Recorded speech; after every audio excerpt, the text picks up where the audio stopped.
Hello and welcome to Colred Plays Raid Shadow Legends. I am Colred. I appreciate you being here. In today's video, I give you my top 10 free champions of all time. Now, I fully expect this to be a highly controversial topic, and I'm sure I'm going to get flamed in the comments, both for the champions that I include on the list and the ones that I exclude from the list. Maybe especially the ones I leave off. So if you want to see if your favorite free champion has made the cut or not, keep watching.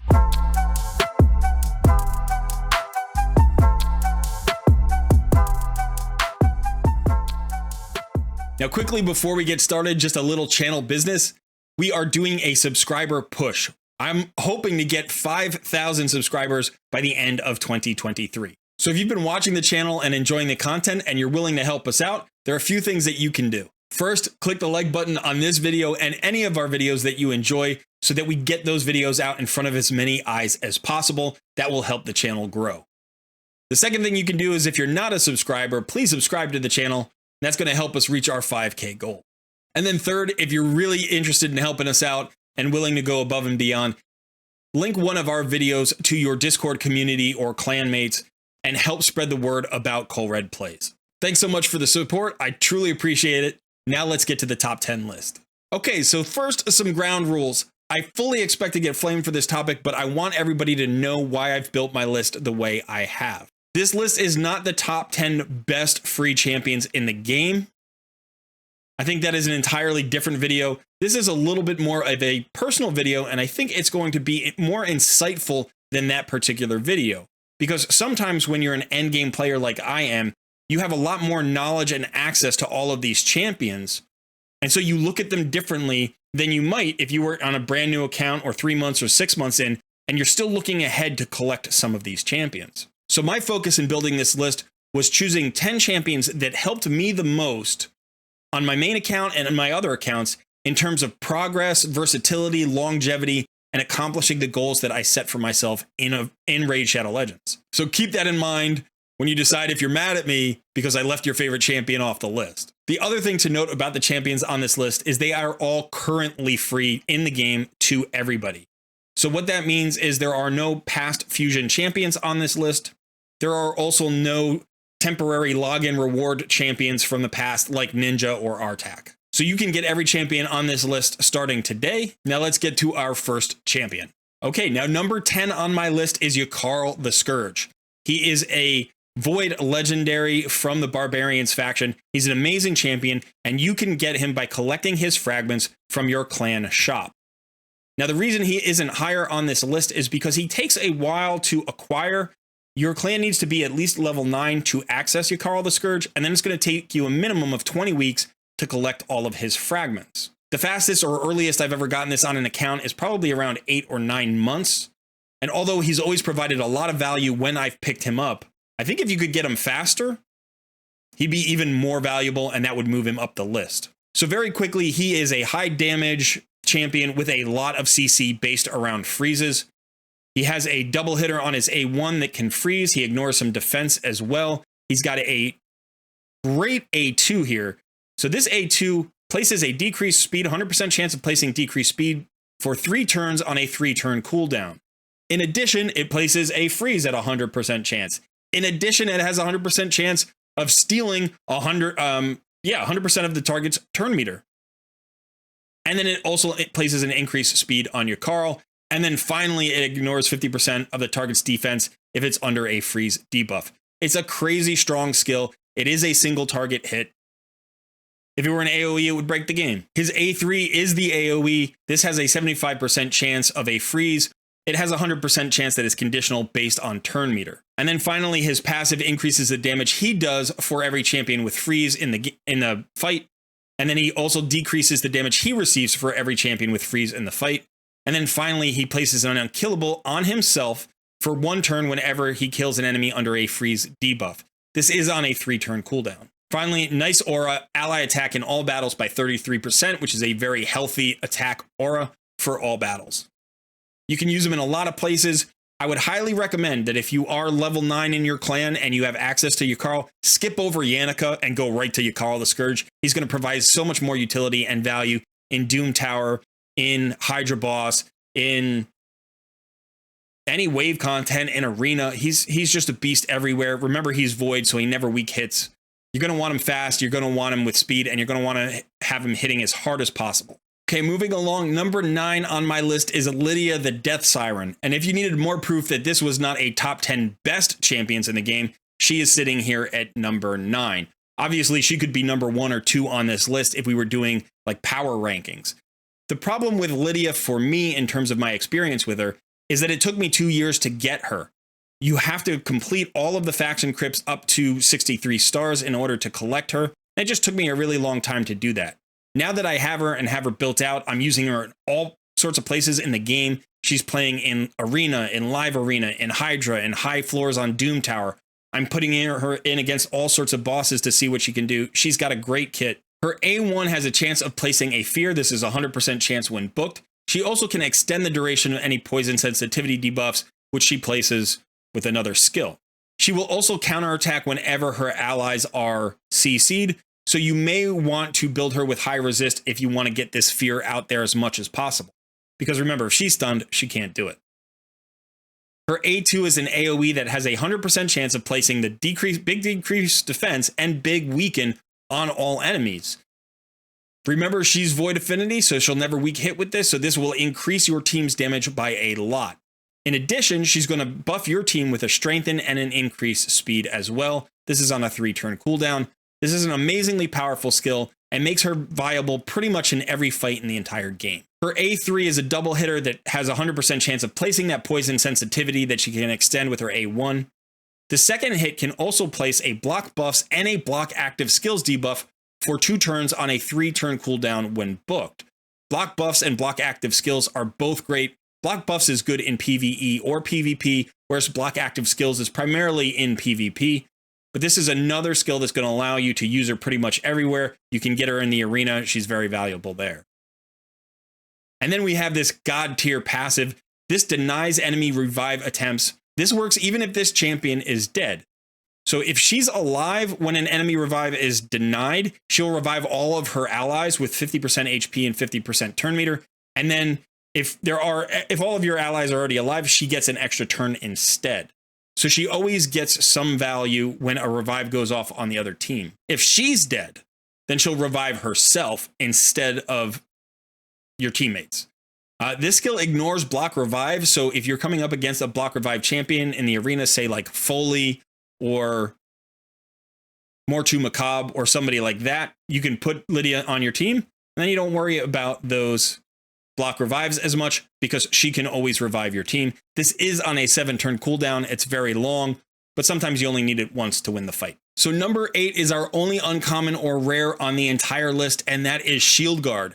Yes, I put Shieldguard above both Yakarl and Lydia. Shieldguard is an amazingly powerful uncommon that you can get in the very first day of the game, and he can start providing value for you instantly. It took me 2 years to get Lydia. I had Shieldguard on day 1. So that's 2 years of value I'm getting out of a very cheap champion, a very powerful champion. And so in overall value, he's definitely contributed more to my account than Lydia ever has. The great thing about Shieldguard is he is an AoE damage dealer who gets an additional turn meter, so he can go very fast, get a lot of extra turns. He's defensive based, so he is tanky, and the tankier you build him, the harder he'll hit. He has a slow on his A1, which is very useful, especially in early game Fire Knight and early game Spider. And then lastly, he is a Spirit Affinity champion. So when your starter champion is weak affinity, Shieldguard is strong affinity. All in all, I think you can't beat the value you get out of this champion. I even think in terms of value, he's better than Armiger, which is the other great uncommon probably in the game. Armiger may be a better champion and provide more value in the long run, and especially at endgame.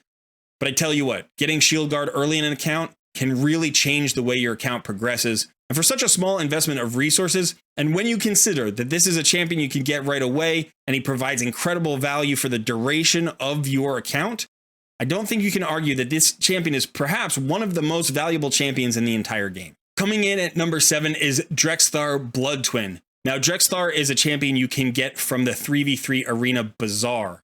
I think that's where you get him. So you have to go there. Click on 3v3 Arena. You'll see in the left-hand column it says Bazaar. Click there and you'll see him. Now, you can only collect 1 fragment a day. It will take you 100 days to get Drexthar. but you can start pretty much right away as soon as 3v3 is unlocked for you. As long as you are active in 3v3, you will probably always have enough currency to collect a fragment pretty much every day or close to it. So by the time you're maybe 120 days into the game, you can have Drexthar Blood Twin. He's a great champion. He's a tank. He has HP burns. It's a 3-hitter on his A1. He's got an AoE with a provoke, which is a great wave-based crowd control skill. He can also place a decrease attack on the wave, making him even more survivable. Finally, when he is attacked, he has a chance of placing HP burns on his attacker. His stats are really nice. He's very survivable. You can use him without books. You don't have to book him out for him to give you value. He's a great solution for Spider Boss, especially if you're trying to unlock 20 through 25. So start collecting your Drexthar fragments right away if you can. Eventually, you will move away from Drexthar. That's why he's not higher on the list. At endgame, I use him in very few spot cases. Obviously, he's great in faction crypts, but outside of faction crypts, he rarely sees the light of day for me now. Still, for about 6 months on my account, he was one of my go-tos, one of my biggest tanks, one of my best crowd controllers, and my spider tank at stage 20 and 25. Number 6 is Razen Scarhide. Now, I almost didn't include him in this list because you do have to pull shards in order to get Razen Scarhide, but he is still available to everybody in the game. Some of you may collect him relatively quickly. For others, it may take you most of a year to get Razen Scarhide. But whenever you do, he's probably going to provide you a lot of value. He's nice and tanky, good defense, good HP, defense-based damage dealer. His A1 is a triple hit, which is great for Fire Knight. He can also remove buffs from the target, which is nice even in Clan Boss, and you are going to probably want him on your Clan Boss team. That's because this A2 has a 100% chance when booked of placing both the decreased defense and weakened debuffs for 2 turns on a 3-turn cooldown. One thing to remember is he is Force Affinity, so he will weak hit into the Spirit Clan Boss. So that's a consideration. He's not necessarily as good as a Void Legendary in this case, but still, if you have another weaken or another decreased defense out there, he can be your backup when he is weak affinity. Finally, he has this AoE that hits nice and hard. It also decreases the turn meter of all enemies by 100%. The downside here, it is on a 6-turn cooldown. I would love it if they would buff Razen, get this down to maybe a 5 or even a 4-turn cooldown. I think that would be super cool. But either way, he's useful in wave content because of this. Just don't expect this to be up for every round of the waves. This is also usable against bosses that can have their turn meter decreased. Great champion. I highly recommend you hold on to any of the fusion rares that go into Razen. Don't use them as chickens. Just put them in your reserve vault for now. And then when you get close to collecting all of them, you can start leveling them up and get your Razen as soon as you can. This guy was on my Clan Boss team for a really long time, all the way up to Ultra Nightmare, by the way. He was usable all the way up. Eventually, I did replace him with other champions, but he's still highly useful against bosses in Doom Tower. I got him early enough that he provided a lot of progression help for me on my account, and I played him long enough that the value that he provided for my account in terms of progression can only be matched by a few other champions. So you may not have him as high on your list, but I'll tell you what, if you get Razen at the right time, he's going to really help your account progress, and you'll always have sort of a soft spot for this crazy looking lizard. Number 5 is the only epic on the list, and the champion I think I'm going to get flamed for the most. Everybody gets High Khatun at 30 days, and I tell you what, she is an incredible champion. I think she's really undervalued currently. There has been some power creep on her, which is understandable in terms of devaluing her against all of the other champions, you know, relatively. But back when I got her, there are a couple of things that you have to realize. One is that there was no promo code for Deacon Armstrong, so this was a great speed aura to get early in the game at 30 days. In addition, there were a lot fewer champions with increased speed buffs and turn meter boosts, so her role wasn't as crowded as it currently is. I still think even today she's a great champion, and when you get to 30 days, you should highly consider running up High Khatun to 5 stars or even 6 stars. She was my first speed lead in Arena. She was my speed lead in all of the dungeons. She was my speed lead in the Clan Boss for a long time. She was on my Clan Boss team all the way up until Nightmare. She was in all of my dungeons all the way up through level 25. So she can play at those levels. I wouldn't consider necessarily an endgame champion, But more than a lot of the other champions on this list, you're actually going to find spot uses where Khatun is highly valuable. Whether that's 3v3 arena or Doom Tower bosses that you need her particular kit for. Don't forget she has a fairly reliable slow on her A1. It's at 40%. She does have that turn meter fill and the increased speed buff on her A2 on a 3-turn cooldown. And then her A3 is an AoE that has a 75% chance of decreasing the turn meter of all enemies by 15%. I can't tell you how valuable this skill can be if you build her with some accuracy. So get her as fast as you can. 3 speed sets is the way to go. And to get as much accuracy on her kit as you can. And then all of the rest of her stats can go into survivability. Don't worry about damage. You just need her fast and you need her accurate. Trust me, don't sleep on Khatun. Don't get mad at me for including her this high on the list. She provided more progression value for longer than any other champion in the game. You get her at 30 days. I used her for longer than I used my starter champion. This is an amazing champion that you can get a lot of value out of. Now, if you have her role covered, I understand. If you got your apothecary early, you've got your Deacon Armstrong, you got a Seeker, maybe you have this role pretty well filled and you don't need her. But don't flame Khatun. She's a great champ. Okay, now we are getting into the really valuable free champions. And the first one here at number 4 is Visix the Unbowed. Unbowed? Maybe. I don't know. Visix. We'll call her Visix. This is an amazing free champion. You get her at 270 days login. I wish you got her a little bit sooner, but once you get her, you're going to start putting her in a ton of teams. I hesitated to pull the trigger on my Visix, and I kept her at 5 stars for a long time. And she provided a ton of value at 5 stars. And then I finally got around to 6-starring her. And man, when I did, she even took it up another level. So whether you run her at 50, at 60, booked or unbooked, she's amazing. I would highly recommend booking her.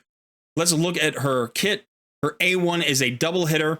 Each hit has a 100% chance when booked of decreasing the target's turn meter by 15%, and it fills her turn meter equal to that amount. So it's basically a turn meter steal. She was just like the first champion who did this, so they didn't figure out the terminology yet.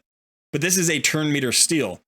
She is void affinity, so you can't weak hit on this. So the only way you miss is because of that 3% chance of always, failing.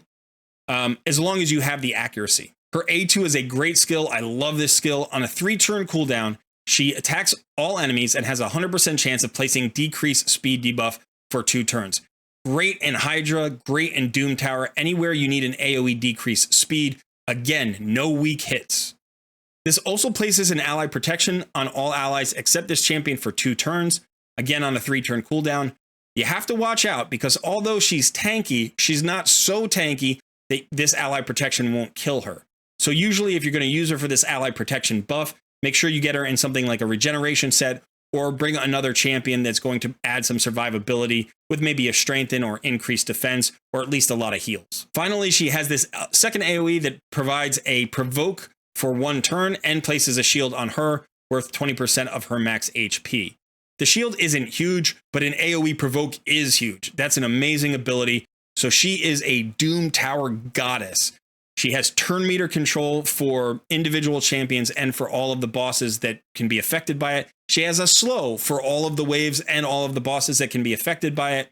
She has an AoE provoke for all of the waves and all of the bosses who can be provoked. There are a few. She's super tanky, build her really fast, build her accurate, and just let her go to work. She's one of my favorite champions in the game. I wish I hadn't waited so long to build her to 6 stars. Okay, so now we've made it to the top 3. I really struggled with deciding which of these should be number 3, number 2, and number 1. And then I realized it was just about my account. It was just about the progress that I made with these champions, not necessarily about the relative power of these champions.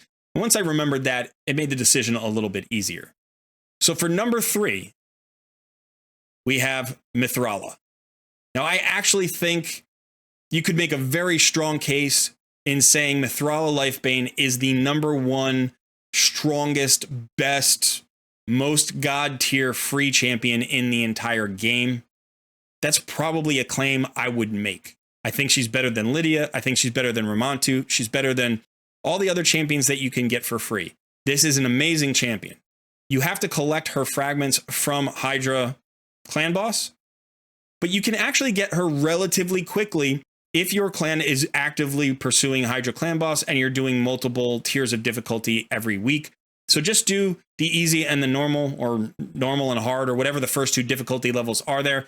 And if your clan is clearing those two, you're going to be pulling 4 chests, and you could potentially get her in something like 13 weeks.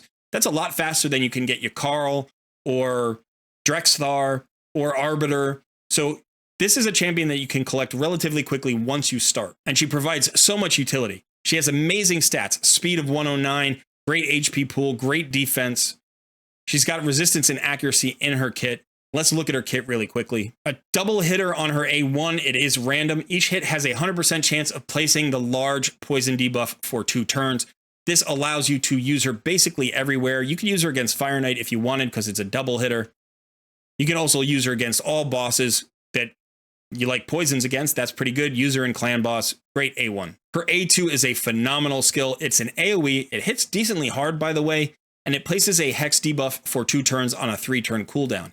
It also places both the large increased defense and increased attack buff on all allies for 2 turns. So no matter who your damage dealer is, as long as they're not an HP-based damage dealer, but even that's not too bad, you're going to get extra damage and extra survivability out of this skill. Remember that Hex basically increases your AoE damage, so whenever you attack a target, all of the allies of that target are going to take some damage. Hex also does some other things with her kit. The A3 is a full team cleanse, and then it places a strengthen buff and a shield buff equal to 30% of her max HP on all allies for 2 turns.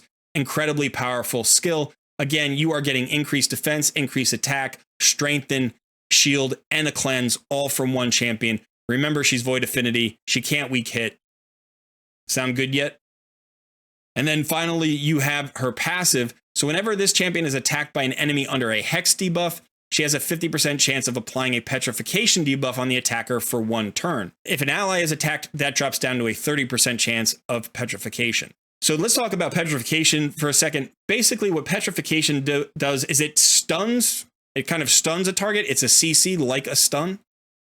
But instead of stunning the target, it strips all of the buffs off of the target and then locks them in place.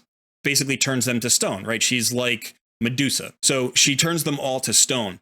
They lose every buff. They can't get any buffs. They can't get any turn meter fills. I don't even think they can get any heals when they're under petrification.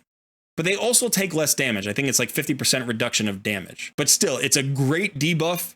Maybe one of the strongest debuffs in the entire game. And then it works really well because of this last part of the passive.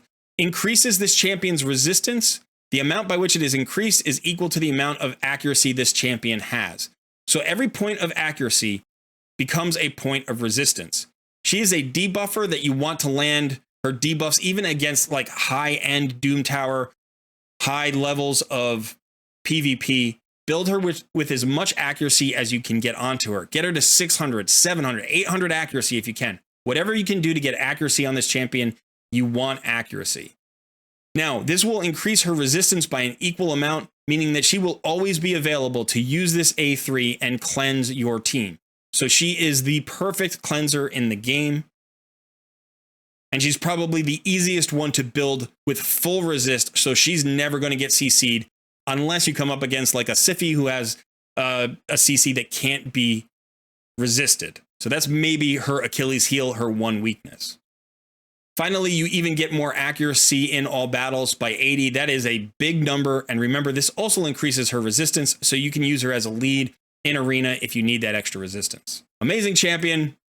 I love this champion. Start collecting yours right away if you don't have her. If you do have her, build her out, use her everywhere. You just won the game. Congratulations. And if you're wondering why she's number 3, not number 1 on my list, again, it took me about 18 months to get mine. I was a little bit slow on the uptake, but you can definitely get her in 8 months, say, and she's going to provide you with even more value than she's given to me. But I use her everywhere now at endgame. She's my most used champion next to Cardiel, who is my other Void Legendary, and I had to pull him from a shard, whereas Mithrala is completely free. All right, so you probably know who the last 2 champions are, or at least you suspect that you know, and you probably do. And again, I wasn't sure who I was going to choose as number 2 or number 1, but then I made my choice, and I think you'll agree with it. The number 2 champion, the number 2 free champion I've ever played on any account is Arbiter. She is an amazing champion. She enables so much. And the reason I have her over Mithrala, say, or over Lydia, is because you get her much, much earlier in the game. And the progress you make as soon as you get this champion is significant, and it impacts the life of your account forever afterwards. She is the best speed lead in the arena in the game, bar none. She has been since she was introduced to the game, and it's never changed. She has an aura of ally speed in arena battles by 30%, so you put her in the lead spot. She's got an increased attack on all allies that fills turn meter of all allies by 30%. That is a huge turn meter fill, and obviously that increased attack will play well in arena with any attack-based nukers. In addition, this even has a heal on it. It's conditional, but I find that I use it quite a bit. This heals all allies by 25% of their max HP if they have less than 50% HP. So if they've gotten below half, you can get them a nice chunky heal with this skill that you're really not using as a heal. So it's just an added bonus. On her A2, she attacks all enemies. This has a 100% chance of decreasing the duration of all enemy buffs by 1 turn. It's okay. It has some spot uses. You can actually play her without ever really using this, but every once in a while, you're going to find a great use for this skill. Her A1 is very solid. It's a double hitter. Each hit has a 50% chance of placing weaken. She is void affinity, so if you have some accuracy on her, this makes her very viable for a lot of PvE bosses. Getting a weaken out there on the A1 is really nice. A double hitter is good for Fire Knight. Remember, she's also increasing turn meter. And then finally, she has a revive as her A4. Revives all dead allies to 35% HP and 20% turn meter. And then it grants her an extra turn if any champion ally was successfully revived. So in a lot of cases, what's going to happen is you're going to revive with the A4, and then that A3 is going to be off cooldown, and you're going to increase everybody's turn meter and heal them up a little bit more. So the combination of her A4 and her A3 are really powerful. Great stats, does decent damage if you build her that way. I wouldn't. I would prefer you build her tanky. That's how I've built her. As fast as humanly possible. Get her over 300 speed as soon as you can. It will be a milestone in your account when you get there. This should always be the fastest champion on your account, and if anybody's faster, you're probably doing it wrong. So go ahead and swap the gear over to Arbiter and make sure Arbiter is always your fastest champion. She's great in PvE as well, which I think is something about her that is a bit underrated or not talked about as much. Like I said, every single boss, including clan boss, by the way, you can use her in clan boss fights. She's going to be great. But if you have to change her speed in order to make her fit a clan boss tune, you're probably better off finding a different speed tune, because again, you want her as fast as humanly possible. Amazing champion. I love the Arbiter. I love the Call of the Arbiter series. I think the lore is cool. She's one of the faces of Raid, and here she sits at number 2 on my list, and maybe you know who number 1 is going to be. Okay, so here we are, number 1, Scyl of the Drakes. Who else could it be, right? She had to be on the list, so here she lands at number 1. Now, the reason that she's number 1 is because every time I've gotten her, she has absolutely transformed my account. Build her to 6-star the day you get her if you can. Book her all the way out and put her in every team that you have. Maybe not clan boss. Maybe that's the one place you can keep her out of, but she's going to provide value pretty much everywhere else. You could even use her in clan boss if you needed more sustain. But she has an amazing kit that you're going to find provides incredible utility. One of the most versatile champions in all of Raid Shadow Legends. Let's take a look at that kit. So her A1 has a 50% chance? No, 40% chance of placing decreased speed debuff for 2 turns. It also has a 50% chance of decreasing the target's turn meter by 15%. This 15% is actually something that plays a lot of times, especially in places like Fire Knight, when you first break the shield, you need every opportunity to decrease turn meter so your team can cycle back around to the beginning of its turn order and get more turn meter decrease on the Fire Knight. This also works in a lot of places with other bosses where turn meter control is helpful, like the Spider boss, and the decreased speed is incredibly valuable in all of those fights as well. The A2 attacks all enemies 2 times, and each hit has a 35% chance of placing a stun debuff. So you're actually going to be landing that stun around 60% of the times. This is on a 3-turn cooldown. It's a very good wave content skill. It does a decent amount of damage if you build her in that direction. Remember, she is a defense-based damage dealer, so the tankier she gets, the harder she hits, and you're going to want her very tanky because she is also a reviver. Her A3 revives an ally with 50% HP and places ally protection on them for 2 turns. This is on a 4-turn cooldown. It's not the best revive in the game, but because she is so hard to kill, you can basically just revive over and over and over again if you need to. And eventually, through the sheer weight of just time and revives, you're probably going to win the fight anyway. Then you have this amazing passive, which heals all allies by 10% of their max HP at the start of each of her turns. Also places an increased speed buff on a random ally for 2 turns. This makes her impossible to speed tune in a clan boss team, but in an untuned team, she could do very well. But this extra healing just keeps your team moving. She is the engine that makes your teams go, and because you can use her everywhere, she is the everywhere engine that makes your every team go. It doesn't matter where you throw her in, she's going to be valuable. Build her fast, build her tanky, build her with accuracy to land those debuffs, and then let her go to work. You get her at 180 days, and from 180 days until the end of the game, you will continue to use this champion. You may replace her in some places later on. There are better specialists. She is not a specialist. She is a generalist. But every time you replace her, you're going to be sad that you did, because she's provided you with more progress than any other champion you're likely to see in the game. Just a quick note, I just thought about this. There are 4 barbarians on this list. So if you have those 4 barbarians, your faction crypt is pretty much all set, right? High Khatun, Shieldguard, Yakarl, and Scyl of the Drakes. Put any 5th champion that you want. Put a common in there. You're still going to 3-star everything. So barbarians are dominating this list. And yeah, didn't expect that to happen, but that's the way it's played out. Okay, so that's my list. Let the flame war begin. Actually, please be kind, okay? I put a lot of thought and effort into this list, and it does reflect my honest experience in the game. Again, remember, this is not to knock any other free champion, nor is it to say that a champion on this list is more powerful than a champion that's not on this list. These are simply the 10 champions that have provided me with the most progress on my main account and on all of my accounts in the last 2.5 years of playing Raid Shadow Legends. I hope somewhere along this list in this video, you found something helpful that made you think differently about one of these champions. Maybe you're considering to build one of these champions now. You've got an idea of a composition that you can use that champion for. Anyway, I hope that's the case, but feel free to let me know what you think in the comments, and also mention your favorite free-to-play champion if it wasn't included in this list. Thanks so much for joining me. Don't forget to hit the like button, subscribe to the channel, and consider joining our Discord community. I've been Colred. I will see you in another video soon.